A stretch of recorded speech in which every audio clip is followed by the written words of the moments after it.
My dear beloved children of ninth grade, this is Mary.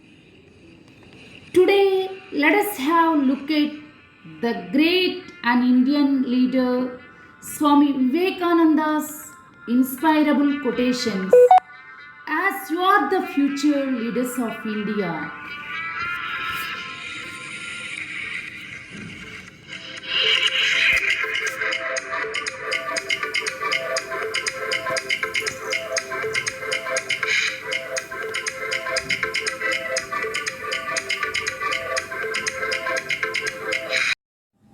students, in this video, we are about to discuss the important chapter tissues. So now let us learn introduction of tissues. What is the fundamental unit of life? Or in other words, what is the building block of an organism's body? The cell. That's absolutely right. Cells make up the bodies of all living organisms. How many cells do you think an organism needs to live? One, two, hundreds. Well, that depends on the organisms. We are talking about an organisms like amoeba. It's made up of only a single cell. Yes, you heard it right. Just one single cell constitutes the body of an amoeba. This single cell carries out all the functions of this organism's body, be it respiration, digestion, locomotion, excretion. What about cat or dog? Do they have a single cell? Of course, they don't. They have many cells which make up their entire body.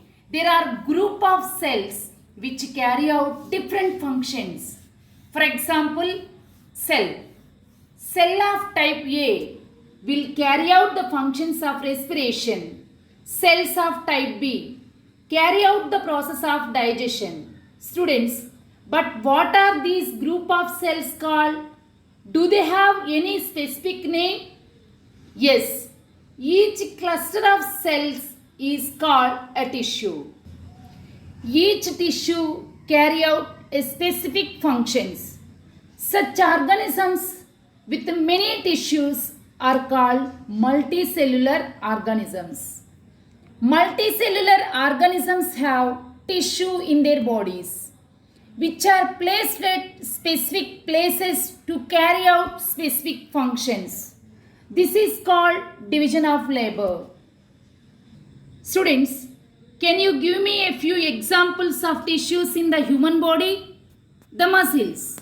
Yes, the muscles are tissues that help movement by contractions and relaxations. But what about blood? Do you know that blood is a tissue? Yes, blood helps transport nutrients, hormones and waste materials as well. Blood is the connecting tissue of the human body. Is it clear, students? Let us look at plants now. Do you think plants have tissues too? Are the tissues of plants and animals similar? Do you think plants need the same tissues as humans too? Logically, they do not have the same tissues as humans do. But they do have tissues. Let us see what the considerable differences between the two. Do plants move from one place to another like humans do? No, plants are stationary and their movements are restricted. So, if you have a close look at a plant tissue, will make you realize that most of them have dead tissues. Yes, dead tissues. And why do you think plants need dead tissues? The answer is quite simple. Plants only need mechanical support, hence they do not need living tissues and dead tissues. Students, living tissues and dead tissues serve the purpose of giving support to plants, and they need very little maintenance. What about animals? Do animals move? Yes, animals move from place to place and they need tissues for purposes. More than just a physical, almost all tissues and animals are living tissues. These tissues need nutrition, which they get from the organism's body. What else could be a possible difference between the two? Do you know that there are two types of tissues in plants? Yes. Type 1. Types of tissue divides throughout its lifetime, while the other type of tissues does not have the ability to divide.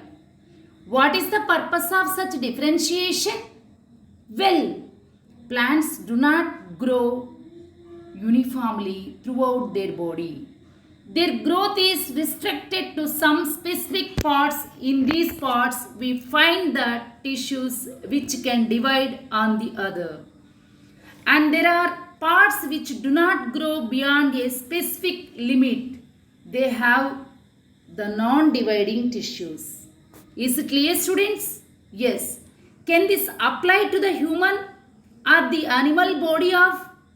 Of course not. Humans and animals exhibit uniform growth throughout the body. Therefore, animals have a specific tissues that divide and spread throughout their body parts. They do not have these two types of tissues. Is it clear, students? Let us know in further videos about types of plant tissues. Okay, thank you, students.